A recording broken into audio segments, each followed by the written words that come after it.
Yes. Okay. I was a late bloomer. It wasn't until I was 14 years old and a couple months that I learned how it would feel to fuck. And it felt really good. And I remember the next day during math class, I was looking at my teacher, this big strapping man, married, 6 kids, and I thought, that's a guy who could do what I'd done last night with a woman all the time if his wife was up for it. And I thought, why isn't life more structured around just fucking all the time? I didn't get it.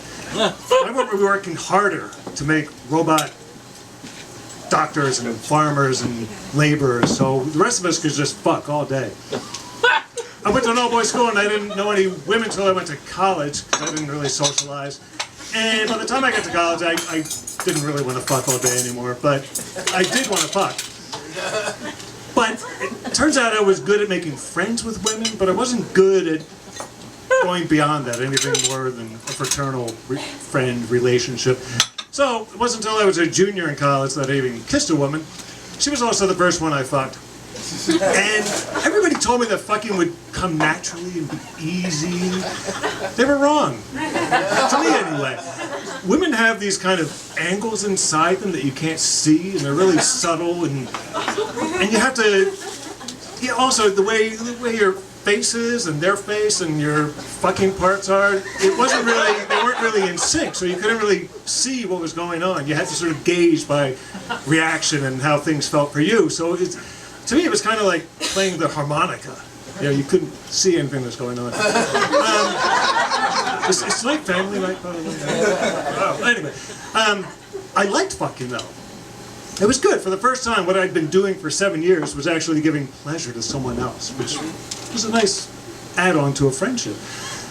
This woman that I was fucking though, we just fucked a couple of times and it dried up after that, but we remained friends. I fucked again during graduation week. Again, that was somebody who was a friend. She'd come out to see me graduate. We were good friends. We fucked a few times. She went back to Boston. I moved to Minneapolis, so that ended. In Minneapolis, the woman next door liked me, and I liked her. We would get together, and we would fuck. We didn't have a lot in common, but I learned that even though if you don't have a lot in common, you still have something going on when you're fucking. There's a kind of shared intimacy and trust, and I kind of honestly can say that I've never really had what I would call meaningless sex. It's all kind of, there's some meaning going on there. So she would kind of go and come, and she'd come back and we'd fuck. Then she went away for a long time, and she called me from Fort Dix and said, I've joined the Army, so I never saw her again, which was okay, because, you know, we liked each other, but not that much. I thought my adult life would be full of fucking, but it really wasn't. I still wasn't good at getting women to go beyond friendship. So I didn't fuck anybody after that for 15 years.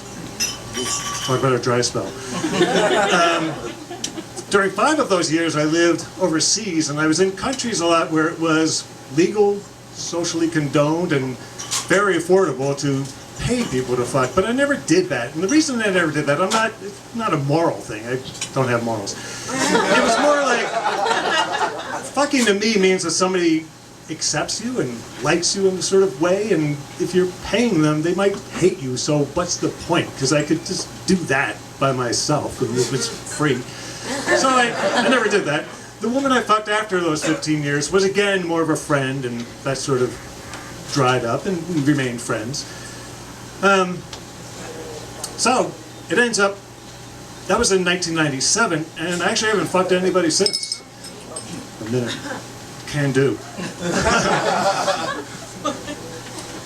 I liked fucking, but when I figure it out, I think that I was okay at it. Nobody complained. Nobody left. No woman ever rolled her eyes, although actually I think maybe they're supposed to roll their eyes, but they didn't. And at the same time, I wasn't that good at it that any woman said that what every man really wants a woman to say, which is, of course, I'm going to tell my girlfriends about you. Never happened. So I didn't, when I calculated, not that I was keeping track, but I don't think I have actually fucked more than 20 times in my whole life. And that's okay. I'll probably never fuck again, and that's okay too, because it's, you know, I've gone out with some women, but eventually what happens is that one of us, them, doesn't like the other, me, enough to go beyond just being a friend. So I'm okay with that. I do have a dating profile, and I kind of look at it sometimes, but I haven't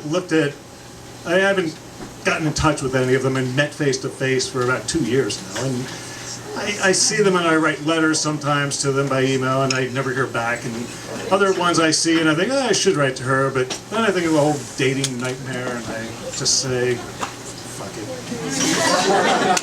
it.